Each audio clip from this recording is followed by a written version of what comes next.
지난주에 강화로 나들이를 다녀왔습니다. 일정 중에 강화 기독교 역사관이라고 하는 곳을 갔었는데요.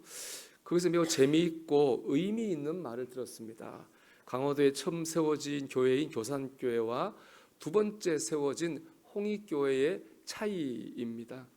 강화도에 복음이 처음 전해진 것은 이승환이라는 사람이었습니다. 이분은 원래 강화도 사람인데 인천 제물포에 나가 장사를 했어요. 그러다 존수 선교사님 만나가지고 예수님을 믿게 됐죠. 그래서 고향인 강화도 교산 마을로 가서 교회를 세우려고 했습니다. 그런데 반대를 해요, 마을 사람들이. 그 제일 앞에 선 사람이 누구냐, 바로 김상임이라는 분인데, 이분은 그 마을 서당의 훈장님이에요. 서양 종교가 들어오면 안 된다, 반대를 했거든요. 그런데 이분이 존수 선교사님 만난 다음에 오히려 은혜를 받고 예수님을 믿어요. 그래서 이승환과 김상임 이 두 분에 의해서 처음으로 강화도 교산에 교산교회라는 교회가 세워지게 됩니다. 이렇게 김상임이라는 사람이 예수를 믿게 됐다고 하는 소식을 이웃 마을에 서당 훈장을 하던 박능이라는 사람이 들어요. 그것도 친구 훈장이거든요. 화가 난 거예요. 어떻게 우리 유학자가 서양 종교를 믿을 수 있냐? 화가 나서 따지려고 김상임한테 갔어요. 그런데 따지다가 은혜를 받고 예수를 믿어요. 그런 데가 많죠. 이게 복음의 능력입니다. 하나님의 은혜로 그런 데에 이런 역사가 여러분 안에 일어나기를 축복합니다. 그런데 이분이 예수님 박능일이 이제 은혜를 받고 예수를 믿은 거예요. 자기 고향 마을로 돌아와 가지고 서당을 했거든요. 서당을 바꿔요. 학교로. 기독교 학교로 바꾸고 교회를 세웁니다. 이렇게 세워진 교회가 두 번째 교회인 홍익교회입니다. 이 홍익교회가 참 놀라운 것은 선교사의 도움도 받지 않고 예배당을 짓고 개척한 지 1년 만에 교인이 무려 80명으로 늘어나게 됩니다. 홍익교회는 또 이런 별명을 갖고 있는데요. 강화의 안디옥 교회, 이런 별명을 가지고 있습니다. 초대 안디옥 교회가 사방으로 선교 열정이 넘치는 교회예요. 선교를 많이 했거든요. 이 홍익교회가 강화읍, 소도, 주문도, 영종도 각국 섬에다가 또 복음을 전해서 교회를 많이 세웠습니다. 그래서 강화의 안디옥 교회라고 하는 그런 이름을 얻은 겁니다. 그런데 이처럼 홍익교회가 부흥하고 선교를 많이 했음에도 불구하고 첫 교회인 교산교회는요, 홍익교회만큼 부흥하지도 못했고 선교를 하지도 못했어요.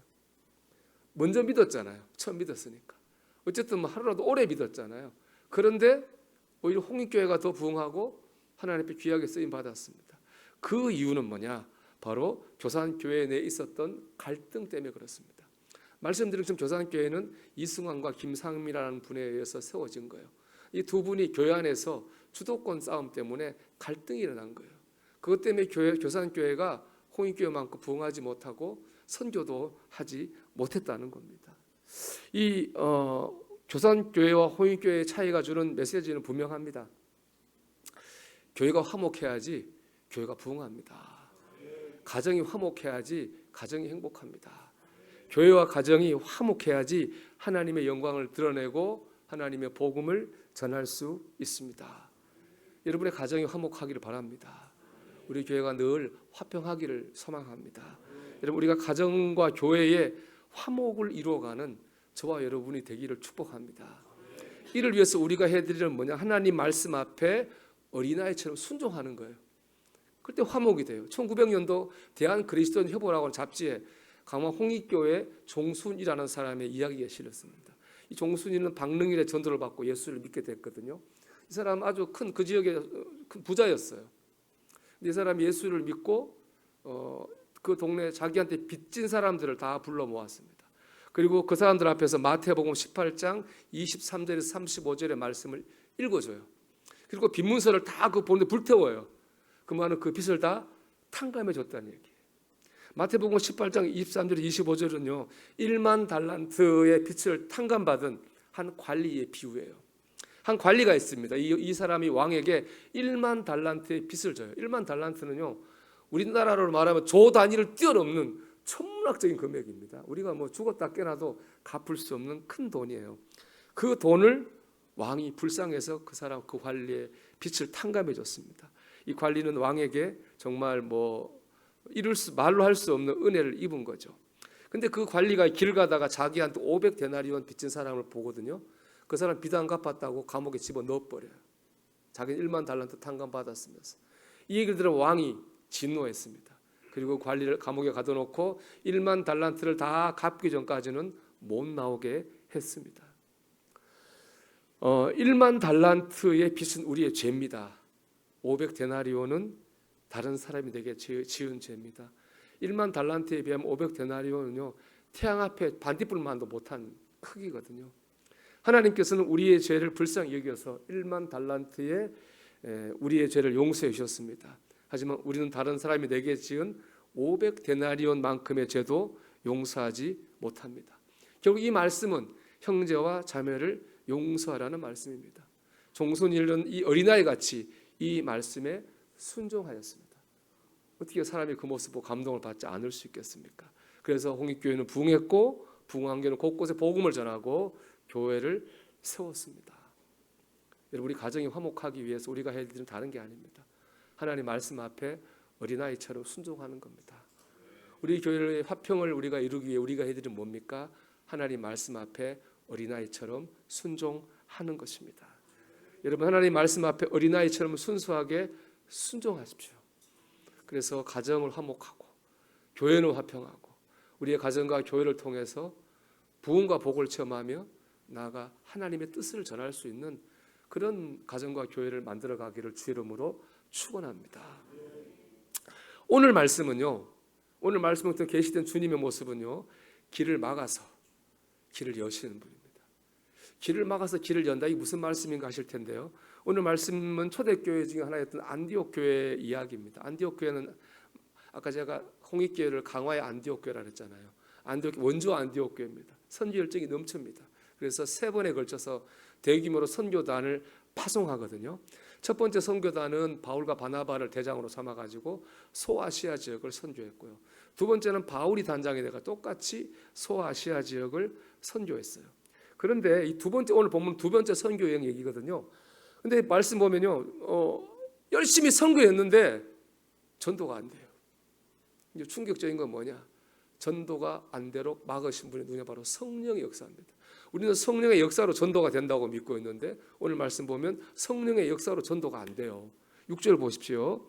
성령이 아시아에서 말씀을 전하지 못하게 하시거늘 그들이 부르기아와 갈라디아 땅으로 다녀가. 이 부르기아와 갈라디아 땅이 소아시아 지역이에요.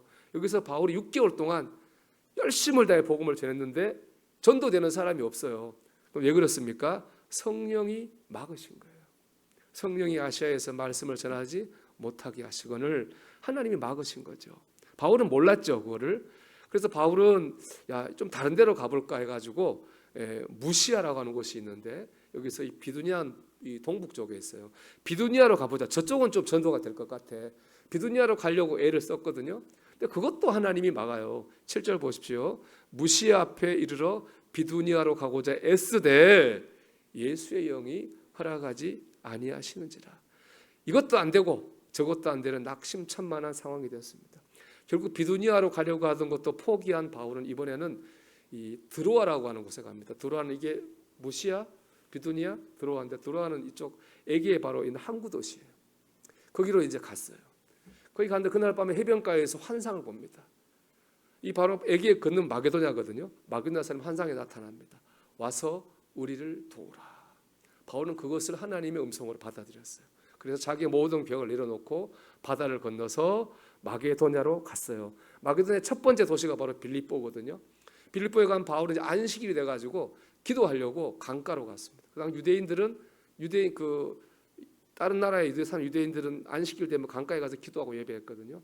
갔더니 또 다른 한 무리의 여인들이 왔어요. 그들도 똑같이 이제 기도하러 온 거죠. 그들에게 바울이 복음을 전했어요. 그때 놀라운 역사가 나타났습니다. 그 비두니아 그 소아시아 지역 그렇게도 안 되던 전도가 한마디 했는데 사람들이 다 믿는 거예요. 그 중에서 루디아라는 사람은 염색 사업하는 사람인데 자기도 믿고 온 가족이 믿고 자기 집을 예배당으로 내놨어요. 그래서 거기서 빌립보 교회가 시작이 됐습니다. 그렇게 안 되던 일이 마게도냐에 오니까 놀랍게 풀렸습니다. 즉 주님은요 마게도냐로 가는 길을 여시려고 소아시아로 가는 길을 막으신 거예요. 마게도냐는 하나님이 원하시는 길이고 소아시아는 하나님이 원하시는 게 아니에요. 하나님은 하나님이 원하시는 길로 가게 하려고 하나님 원하시지 않는 길을 막으신 거예요. 마귀들은 되는 길이고요, 소아시아는 안 되는 길이에요. 하나님은 되는 길로 인도하시려고 안 되는 길을 막으셨습니다. 하나님은 길을 막아서 우리를 더 좋은 길로 인도하시는 분입니다. 이 더 좋은 길로 인도하시는 하나님의 인도하심을 따라 살기를 축복합니다. 여러분, 그러려면요, 내가 원하는 길이 막혔다고 낙심을 하면 안 됩니다. 포기를 하면 안 됩니다. 오늘 상황만 놓고 보면 낙심할 만한 상황이 맞죠. 바울 그렇잖아요. 우리가 1년에 한 번씩 단교 선교를 일주일 갑니다. 일주일 가는데 준비를 할 게 많습니다. 뽑아가지고 선교단 훈련시켜야 됩니다. 가서 해야 될 프로그램을 준비하고 연습해야 됩니다. 뭐 티켓 사는 것부터 시작해서 물까지 준비해야 됩니다. 여러 가지 준비할 게 참 많잖아요. 근데 그 당시에 2, 3년을 가거든요. 얼마나 준비를 많이 했겠어요. 열심히 했겠어요. 그렇게 해서 가서 열심히 전도했는데 한 명도 전도가 안 된다고 생각해 보십시오. 얼마나 힘이 빠지고 실망이 되겠습니까? 분명히 기도하고 왔는데, 우리가 살다 보면 이런 일이 있습니다. 내가 믿음으로 산다고 사는데 사역의 길이 막히고, 사업의 길이 막히고, 취업의 길이 막히고, 학업의 길이 막히는 거를, 그런 때를 만납니다. 여러분, 그런 때 낙심하지를 말아야 됩니다. 지금 내 앞에 있는 길이 막힌 거지 내 인생의 모든 길이 막힌 건 아닙니다. 그 길이 막힌 것은 하나님이 저 길로 우리를 인도하려고 하시는 겁니다. 낙심하지 말아야 되는 거. 바울은 실망을 했을지 모르지만은요, 낙심하는 포기 안 했어요. 안 되겠네, 우리 다 접고 다시 안디옥 우리 올라한테 돌아가지 않았습니다. 다른 길을 찾았어요. 더 좋은 길을 찾았습니다. 더 나은 길을 찾고 하나님을 더 의지했습니다. 그 결과 더 좋은 길로 인도하시는 하나님의 은혜를 체험했습니다. 솔직히 저도 실망이 될 때가 있습니다. 상황에 실망이 될 때도 있고요, 제 자신에게 실망이 될 때도 있어요. 그럴 때마다 스스로 하는 얘기가 있어요. 다 과정이야. 저는 그 말 참 좋아해요. 다 과정이에요. 좀 과정이라고 생각해요. 무슨 과정입니까? 더 온전해지는 과정입니다. 더 잘되는 과정입니다. 하나님이 나를, 내 삶을 더 온전하게 만들어 가시는 과정인 줄로 믿습니다. 여러분, 로마서 5장 3절 4절 한번 보세요. 같이 읽어볼까요?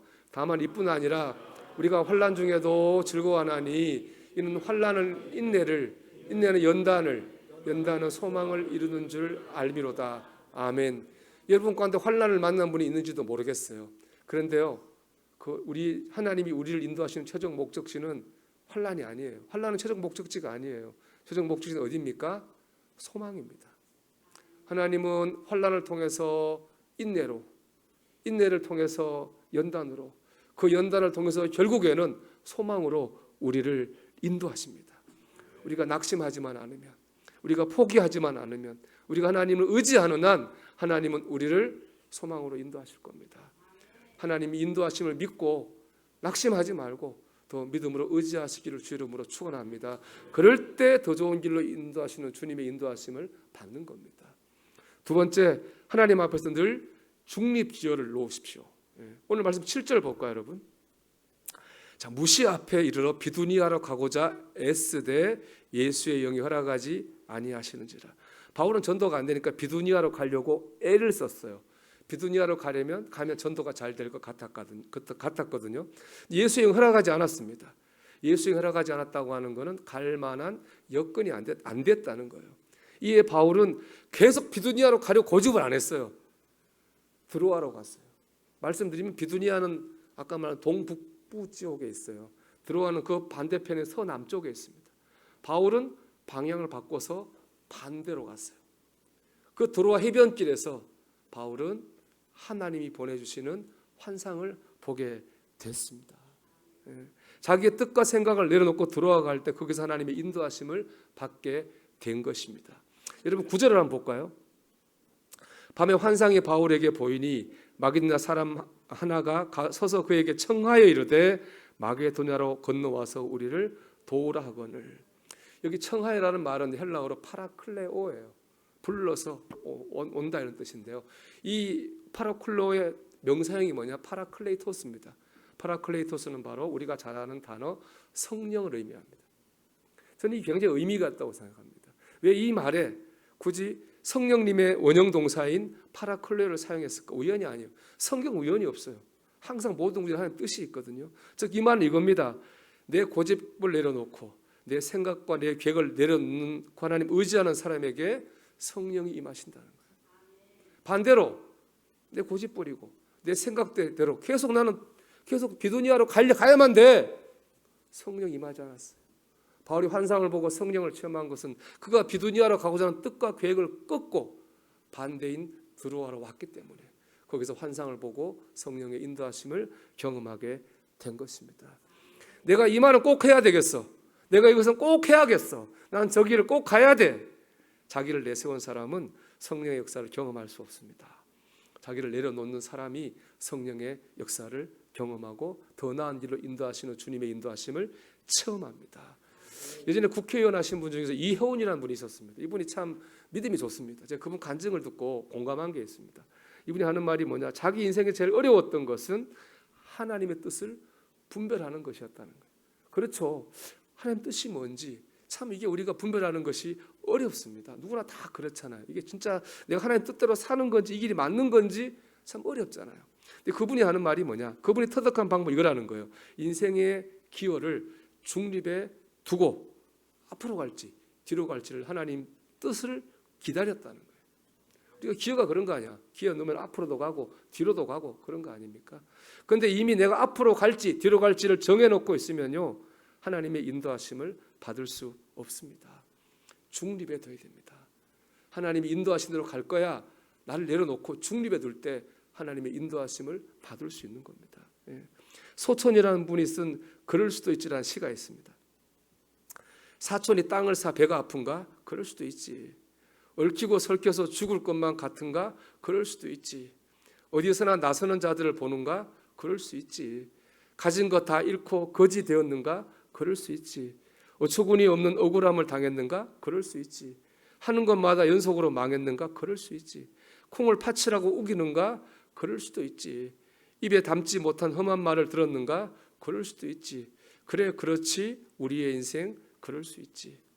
여러분 길이 막혔다고 느끼신다면 지금 내가 길이 막혔다고 생각된다면 좀 마음을 가라앉히고 저는 이 마음을 가졌으면 좋겠어요. 그래 그럴 수도 있어. 인생은 그럴 수도 있어. 거기서 하나님의 뜻을 구하고 하나님의 도우심을 구할 때 우리는 하나님의 인도하심을 받게 될 것입니다. 사랑하는 여러분, 하나님은 우리를 가장 좋은 길로 인도하시는 분입니다. 인류의 때로 우리의 길을 막으시기도 하죠. 당장에 내 앞에 길이 막혔다고 해도 낙심하지 말고 주님을 더 믿고 의지한다면 주님은 분명 우리를 더 좋은 길로 인도하실 줄로 믿습니다.